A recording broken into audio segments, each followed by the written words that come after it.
तो बच्चों आज हम बात करेंगे एक्टिविटी सीट नंबर 28 के बारे में, जो कि आपको 19 फरवरी को प्रोवाइड किया जाएगा। सब्जेक्ट में बच्चों फटाफट लिख लेना इंग्लिश, तो इसको आप इंग्लिश वाली कॉपी में लिखना। ये क्लास 6, 7 एंड 8 तीनों क्लास के बच्चों के लिए प्रोवाइड की गई है। तो स्टार्ट करते हैं। लिखा है बच्चों, hello children, let's read another story. आज हम दूसरी स्टोरी को पढ़ते हैं। टॉपिक क्या है? ए बंडल ऑफ स्टिक्स, लकड़ियों का गट्ठर, जैसा कि चित्र में आप देख पा रहे हो और अच्छे से समझ रहे होगे। तो पहले स्टोरी को अच्छे से पढ़ते हैं, समझते हैं, फिर करेंगे क्वेश्चन आंसर। ठीक है, तो वीडियो को बिना स्किप किए देखना ताकि पूरा मतलब समझ में आए आपको अच्छे से। तो स्टार्ट करते हैं। क्या लिखा बच्चों? Farmer in a village near river Yamuna were facing a problem with the crop in their field. अपने अपने खेत में यमुना नदी के किनारे के गांव में जो किसान थे वो फसलों की समस्या से जूझ रहे थे, परेशान थे, मतलब कि फेस कर रहे थे फसलों की समस्या। ठीक है ना, को सह रहे थे। क्लियर है? आगे देखो। The crop was getting poorer, जो फसल थी खराब हो रही थी। ठीक है ना, खराब होती जा रही थी। दे बिकम वरीड, वे चिंतित होते जा रहे थे। कौन? सारे किसान। एवरी डे, हर दिन, they would think of a new solution for their own field only, हर एक दिन वे खुद के खेत के लिए नया नया सुझाव सोचते थे। कौन? वे किसान। ठीक है। They did not speak to each other, वो एक दूसरे से बात नहीं करते थे और कंसल्ट ईच अदर, और एक दूसरे की सलाह नहीं लेते थे। कौन? वे किसान। One tried putting up a square crow in his field, एक ने क्या किया? अपने खेत में इस प्रकार से पुतला रखने की कोशिश की। ठीक है ना, प्रयास किया। पुतला मतलब ये पुतला गांवों में भी लगाया जाता है। इससे क्या होता है? पशु पक्षी खेत में नहीं आते, वो सोचते हैं कोई इंसान है जो इनकी रखवाली कर रहा है, तो खेत में जो फसल होती है वो बच जाती है पशु पक्षियों से। ठीक है, एक ने ऐसा किया। अनोदर, दूसरे ने यूज्ड मैन्योर का मतलब होता है उसने खाद डाल दी, कि खाद की वजह से पशु पक्षी नहीं खाएंगे फसल को। The other started watching their field day and night, और अगले ने क्या किया? दिन रात खेत की रखवाली करना शुरू कर दिया था। कौन? किसान। There was very little improvement, इन सब कोशिशों से केवल थोड़ा सा सुधार हुआ। किसमें? खेत में, फसलों के बचाव में। ठीक है, आगे क्या होता है? सो इसीलिए द विलेज हेड, गांव का मुखिया, called a meeting of the farmers, किसानों के लिए एक मीटिंग रखी। ठीक है ना, या बुलाई। He gave them a bundle of sticks, उसने क्या किया? एक लकड़ी का गट्ठर दिया उनको। And asked them to break it, और बोला इसे तोड़ो। लकड़ी का गट्ठर दिया, बोला इसे तोड़ो। किसने? मुखिया ने। They tried hard but could not succeed, उन्होंने कोशिश तो बहुत की एक एक करके, लेकिन सक्सेस नहीं हुए, सफल नहीं हुए, तोड़ नहीं सके। क्या? लकड़ी के गट्ठर को।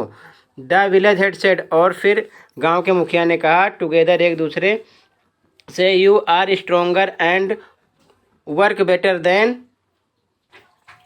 देन यू डू अलोन, मतलब तुम एक दूसरे के साथ ज़्यादा अच्छे से सक्सेस करोगे काम, अगर मान लो अकेले की अपेक्षा, मतलब अकेले की अपेक्षा तुम एक दूसरे के साथ मिलकर सबसे ज़्यादा मजबूती से काम कर सकते हो। किसने बोला? मुखिया ने बोला सभी किसानों से। The farmers understood what the village head वो सेइंग, जो किसान थे वो समझ गए थे कि जो मुखिया हैं, वो गांव के मुखिया हैं, वो क्या कहना चाह रहे थे। They become united and took turns in guarding the fields, वे क्या किए? एक साथ मिलकर खेत की रखवाली करने के लिए सोचे। कौन? किसान। आगे क्या होता है? They got manure in a large quantity so that the cost become less for everyone, उन्होंने क्या किया? मिलकर ज़्यादा मात्रा में खाद खाद की क्वांटिटी को यूज़ करने के लिए सोचा, तो उससे क्या हुआ? जो कॉस्ट था काफ़ी कम लगा। ठीक है ना, मतलब एक साथ अगर हम ज़्यादा चीज़ें खरीदते हैं तो कीमत थोड़ी कम हो जाती है, कहने का मतलब है। That year they had a great harvest, और इस साल उन्होंने सबसे अच्छी फसल तैयार की। किसने? वे सभी किसान ने। तो मतलब इससे क्या हमें शिक्षा मिली? मोरल क्या है? यूनिटी इज स्ट्रेंथ, एकता में बल है। मतलब once they got united they understood its strength. ठीक है ना, तो इसका मतलब यह है कि एकता में बल है, हमें मिलकर ही सारे काम को करना चाहिए। एकता में बल है, ये सब समझ गए थे। ठीक है ना, तो आगे देखो, अब कुछ क्वेश्चन किया गया है, क्वेश्चन देखते हैं और साथ में इनके आंसर। तो इसका मतलब once they got united they understood its strength, जब वो एक बार एक हो गए तो उन्होंने एकता में बल है ऐसा समझा, इसके बल को समझा, मजबूती को समझा। अब क्वेश्चन देखो, एक्टिविटी में पहले 2 क्वेश्चन किए गए हैं, तो सबसे पहले क्वेश्चन नंबर 1 को देखते हैं बच्चों। क्वेश्चन नंबर 1 क्या है, underline the difficult words in the story. इस स्टोरी में जो कठिन शब्द हैं उन पर अंडरलाइन करना है।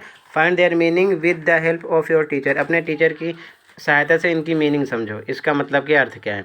तो अंडरलाइन करने से कोई फायदा नहीं, डायरेक्ट क्वेश्चन लिखो, मैं आंसर बता रहा हूँ, आंसर ऐसे आप लिख लेना, ठीक है ना। क्वेश्चन 1 यहाँ से लिखो, आंसर 1 देखो बच्चों, आंसर नंबर 1, ठीक है। अब आंसर नंबर 1 देखो, क्वेश्चन लिख लो। तो बच्चों आंसर नंबर 1 में पहला वर्ड क्या है, मैन्यूअर का मतलब खाद, फार्मर का मतलब किसान, यूनिटी का मतलब एकता, स्ट्रेंथ बल, ताकत, शक्ति, कोई एक लिख दो। सॉल्यूशन हल, सुझाव, उपाय, कोई एक लिख दो। क्रॉप मीन्स फसल, इम्प्रूवमेंट मीन्स सुधार। इसमें से अगर आपको मान लो जैसे स्केयर क्रो था, उसका मतलब भी लिख सकते हो पुतला, ठीक है ना। तो जो कुछ डिफिकल्ट लगा वो भी कमेंट कर सकते हो वर्ड, मैं उसकी मीनिंग आपको बता दूंगा, ठीक है। तो आंसर नंबर 1 हो जाएगा। अब देखते हैं क्वेश्चन नंबर 2 बच्चों। आंसर नंबर 1 यहाँ से आप लिखो, क्लियर है। क्वेश्चन नंबर 2 देखो, क्वेश्चन नंबर 2 है बच्चों, read the conversation between Manisha reporter farmers and village head, ठीक है ना। मतलब कन्वर्सेशन को हमको समझना है मनीषा और रिपोर्टर के बीच में, फार्मर एंड विलेज हेड के बीच में। और उसके बाद में कह रहा है कि complete the dialogues that follow. इसके डायलॉग को हमको क्या करना है, फॉलो करते हुए कंप्लीट करना है, पूरा करना है। जैसे मनीषा ने बोला what kind of problem were you facing, फिर फार्मर क्या बोलेगा, फिर वगैरह वगैरह करके यहाँ से यहाँ तक है। तो आप क्वेश्चन बस यहाँ तक लिखो, रीड से लेकर फॉलो तक क्वेश्चन लिखो, फॉलो तक। आंसर मैं बता रहा हूँ, आंसर वैसे लिखना है, क्लियर है। ये लास्ट क्वेश्चन होगा, तो क्वेश्चन लिखो, आंसर देखो। तो आंसर 2 में लिखो यहाँ से, मनीषा क्या बोलेगी, मैंने रेड में क्वेश्चन लिखा है, ब्लू में आंसर लिखा है, ठीक है। तो मनीषा बोलेगी what kind of problems were you facing, आप किस प्रकार की समस्या से परेशान है या जूझ रहे हैं। तो फार्मर क्या बोलेगा, अवर क्रॉप वाज गेटिंग पुअरर, हमारी फसल खराब होती जा रही थी, ठीक है ना।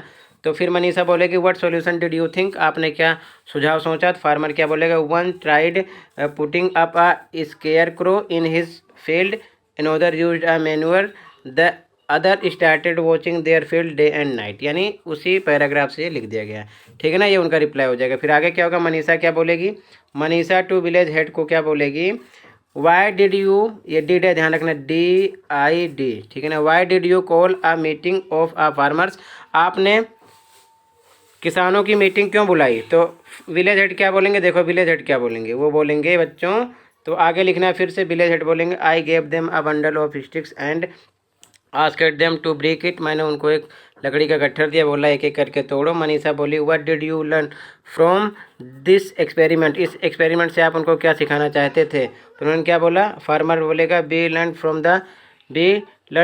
The this experiment unity is strength, एकता में बल है, हम उनको दिखाना चाहते थे, सिखाना चाहते थे इस एक्सपेरिमेंट से, ठीक है ना। तो इस एक्सपेरिमेंट से हम ये दिखाना चाहते थे, क्लियर है, ठीक है। तो जो एक्सपेरिमेंट होगा इससे यही चीज़ों सीखेंगे कि एकता में बल है। तो आप ऐसे लिख लो, यहाँ तक आपका आंसर क्लियर हो जाएगा, कंप्लीट हो जाएगा आंसर 2, ठीक है। इसी के साथ आपकी वर्कशीट कंप्लीट हो जाएगी। वीडियो अच्छी लगी तो लाइक कर सकते हो, चैनल पर नए सब्सक्राइब कर सकते हो। मिलते हैं नेक्स्ट वीडियो में। Thank you for watching this video and take care.